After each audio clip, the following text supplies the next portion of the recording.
Unaambiwa usimkatie mtu tamaa. Ni namna gani huo mchezo utakapokwenda kuchezwa ngao ya jamii majira ya jioni? Nani atakayekuwa bingwa kati ya Simba au Yanga?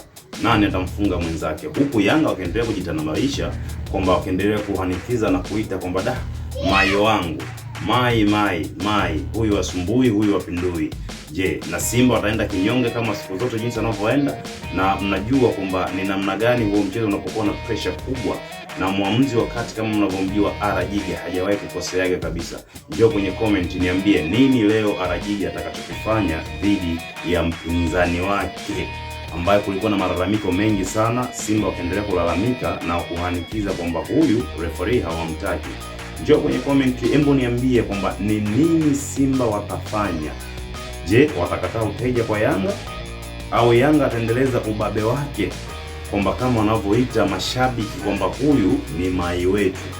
Na vile vile tuliona uongozi wa Yanga ukisema kwamba kuna mtu kaja kuiba kikombe hichi ngao ya jamii, anayemtafuta mwizi wake. Ni nani aliyeiba? Sasa wewe mwanamichezo, njoo tuambie. Na vile vile kama bado hujaungana na sisi, tafadhali hebu subscribe channel hii ili uwe mtu wa kwanza kupata update zote za michezo pindi tu zinapotoka. Wewe uwe mtu wa kwanza kuzipata. Yes, baki na mimi, njoo tushirikiane ujue ni namna gani michezo inavyoenda kwa ujumla. Hizi ni fact kabisa kwamba tukiangalia kwamba ni timu ipi yenye kikosi kipana na kikosi bora zaidi kati ya Yanga au Simba.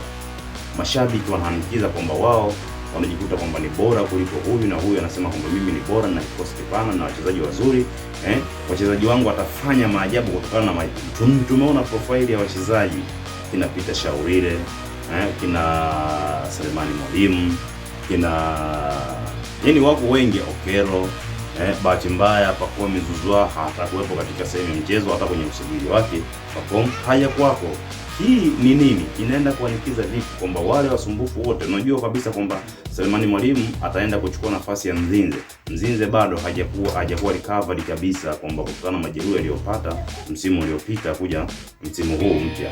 Amekaa msimu mzima hakuweza kushirikiana kwa ligi yoyote, alicheza mechi moja tu, lakini alishindwa kufanya performance ile kama leo ilizoea, kwamba ni namna gani yeye ni mchezaji mshambuliaji wa namna gani.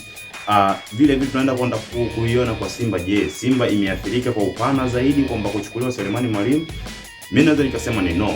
Selemani Mwalimu alikuwa ni addition, X factor wa Mwalimu. Ni X factor wa Mwalimu baada ya, lakini alikuwa haanzi Selemani Mwalimu kama mshambuliaji kiongozi katika safu ya ushambuliaji pale Simba Sports Club. Na hii Mwalimu Beka hajatetereka na haijamwadaisha na wala haikumpa pressure yoyote kwamba Selemani Mwalimu kuondoka haijamsumbua katika kikosi chake cha ushambuliaji. Na vile vile atasimama na mshambuliaji kama Ibrahim Dumbia kwamba kuwa kiongozi, lakini huku nyuma yake akitokea Elim Panzu kuwa namba 9 mviziaji zaidi au mhanikizaji, lakini goli lake kubwa ni kwa Ibrahim Dumbia.